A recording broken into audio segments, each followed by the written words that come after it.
जय श्री कृष्णा दोस्तों, मेरे YouTube चैनल पे आप सभी का हार्दिक स्वागत अभिनंदन है। वट सावित्री व्रत की आप सभी को बहुत बहुत शुभकामनाएं। आज के इस वीडियो में आप लोग सुनेंगे वट सावित्री व्रत कथा, सावित्री व्रत कथा। तो चलिए कथा को प्रारंभ करते हैं और ध्यान से सुनते हैं। भक्तों, वट सावित्री व्रत कथा यह सत्यवान और सावित्री की एक कथा है। इसे पूरा अवश्य ही सुने। इस कथा में मैंने शुरू से और अंत तक पूरी कथा का वर्णन किया है। वट सावित्री व्रत ज्येष्ठ माह में 2 बार किया जाता है। एक ज्येष्ठ माह की अमावस्या तिथि को और दूसरा ज्येष्ठ माह की पूर्णिमा तिथि को अथवा अमावस्या तिथि को पड़ने वाली वट सावित्री व्रत 26 मई 2025 सोमवार के दिन है। दूसरा वट सावित्री व्रत ज्येष्ठ माह की पूर्णिमा तिथि को महिलाएं रखती हैं और ज्येष्ठ माह की पूर्णिमा तिथि को अथवा पूर्णिमा तिथि का वट सावित्री व्रत इस बार 2025 में 10 जून 2025 यानी मंगलवार के दिन मनाया जाएगा। इसकी पूजा विधि व पूर्णिमा के दिन महिलाएं सुबह जल्दी उठकर स्नान आदि से निवृत्त होकर श्रृंगार की सभी श्रृंगार का सामान पहनती हैं, धारण करती हैं। 16 श्रृंगार पहनती हैं, धारण करती हैं और सभी श्रृंगार की सामग्रियों को लेकर के वट वृक्ष यानी बरगद के पेड़ के नीचे जाती हैं और पेड़ की चारों तरफ कलावा और कच्चा सूत लपेटती हैं, जल अर्पित करती हैं, हल्दी कुमकुम दही लगाकर विधि विधान से पूजन करती हैं। आइए दोस्तों, हम वट सावित्री व्रत की हम सत्यवान और सावित्री की पूर्ण कथा को अवश्य सुनते हैं। सावित्री और सत्यवान की कथा सबसे पहले महाभारत के पुनर्पर्व में भी पाई जाती है। जब युधिष्ठिर मार्कंडेय ऋषि से पूछती हैं कि क्या कभी कोई और स्त्री थी जिसने द्रौपदी जितना भक्ति प्रदर्शित की हो।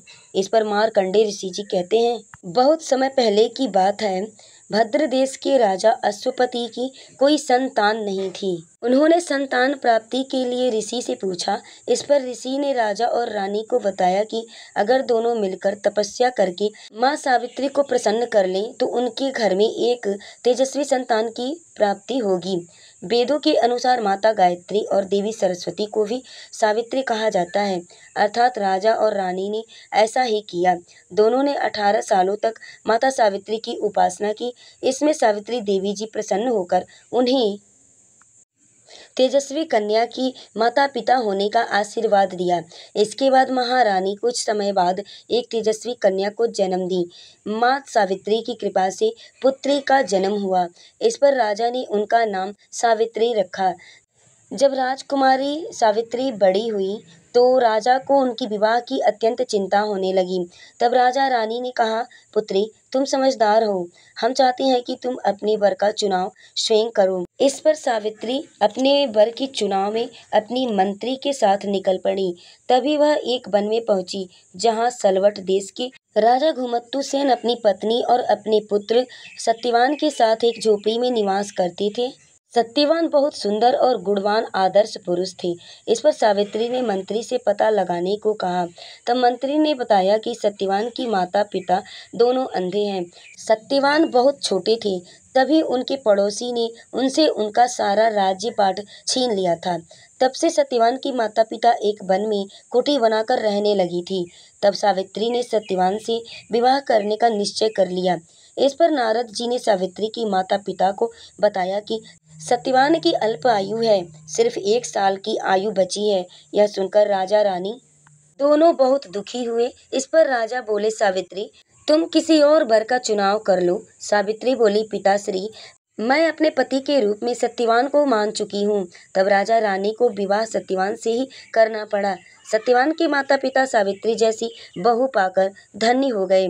आखिरकार वह दिन आ ही गया जिस दिन सत्यवान की मृत्यु होनी थी। सावित्री जी बहुत चिंतित हुई। तब सत्यवान वन में लकड़ियां काटने जाने लगे। तब सावित्री जी ने कहा, आज मैं भी आपके साथ लकड़ियां काटने वन में चलूंगी। सत्यवान के मना करने पर भी सावित्री नहीं मानी और इनके साथ वन में चली गई। जब सत्यवान पेड़ पर लकड़ियां काटने चढ़ते हैं तभी उन्हें अचानक चक्कर आने लगता है।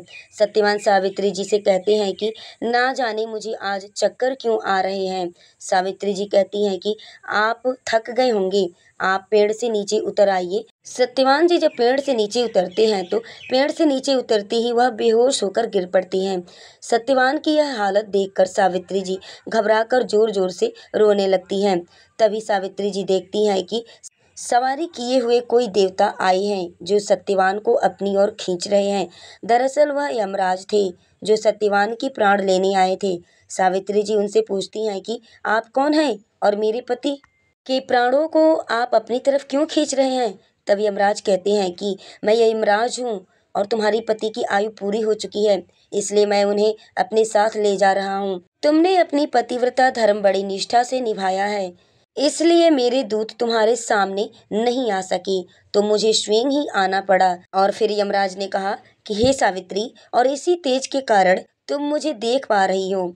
इतना कहकर यमराज उनके प्राणों को लेकर चल पड़े। थोड़ी देर बाद यमराज जब पीछे मुड़कर देखते हैं तो सावित्री उनके पीछे पीछे ही आ रही थी। इस पर यमराज बोल दिए, देवी तुम लौट जाओ, क्योंकि पीछे आने से कोई फायदा नहीं है, मैं अपने कर्तव्य का पालन कर रहा हूँ। तब सावित्री कहती है कि मैं भी अपने पतिव्रता धर्म का पालन कर रही हूँ, मैं अपने पति को छोड़कर जाना नहीं चाहती थी। तब यमराज उनकी पतिव्रता धर्म से प्रसन्न होकर बोले, देवी सावित्री, तुम सत्यवान के प्राणों को छोड़कर मुझसे कोई 3 वरदान मांग लो और वापस लौट जाओ। इस पर सावित्री कहती है कि पहला वरदान है मेरे सास ससुर की आंखें और उनका राज्य पाठ वापस लौट जाए। व दूसरा वर मेरे माता पिता का एक पुत्र का आशीर्वाद दीजिए, क्योंकि मेरे बाद मेरे माता पिता का उनका कोई नहीं है। तीसरा वर मुझे भी पुत्रवती होने का आशीर्वाद दीजिए। यमराज सावित्री को तीनों वरदान देकर के चल पड़े। इसके बाद यमराज फिर पीछे मुड़कर देखे तो सावित्री फिर से पीछे पीछे आ रही हैं। फिर यमराज सावित्री से कहते हैं कि मैंने तुम्हें तीनों वरदान दे दिए, फिर भी तुम मेरे पीछे पीछे क्यों आ रही हो। इस पर सावित्री कहती है कि हे भगवान, आपने पुत्रवती होने का आशीर्वाद तो दे दिया, परंतु मेरे पति के प्राणों को आप लिए जा रहे हैं तो मैं पुत्रवती कैसे बनूंगी, क्योंकि मैं कह चुकी हूँ कि मैं अपने पति के बिना जीवित नहीं रहूंगी। यह सुनकर यमराज सावित्री की चतुराई और धर्मपरायण से अत्यंत प्रसन्न होकर यमराज तुरंत सत्यवान के प्राणों को मुक्त कर देते हैं। सत्यवान जीवित हो जाते हैं और उनकी माता पिता का खोया हुआ राज्य पाठ, उनकी आंखों की रोशनी और सावित्री की माता पिता को एक पुत्र रत्न की प्राप्ति होती है। इस प्रकार सावित्री अपने तपस्या, कर्म और धर्म से सभी के जीवन में खुशियां भर देती है। बट सावित्री व्रत को हम सभी सत सत नमन करते हैं। बोलिए यमराज सावित्री की जय, बोलिए सत्यवान सावित्री की जय। बट सावित्री व्रत की कथा आप लोगों ने सुना। अगर वीडियो कहानी आपको अच्छी लगी हो तो प्लीज़ चैनल को सपोर्ट कीजिए, लाइक कीजिए, शेयर कीजिए और बेल नोटिफिकेशन को अवश्य ऑन कर लीजिए, ताकि आने वाली हमारी हर प्रकार की वीडियो आप तक बिल्कुल आसानी से जा सके। वीडियो में लास्ट तक बने रहने के लिए आप सभी को मेरे तरफ से दिल से बहुत बहुत धन्यवाद।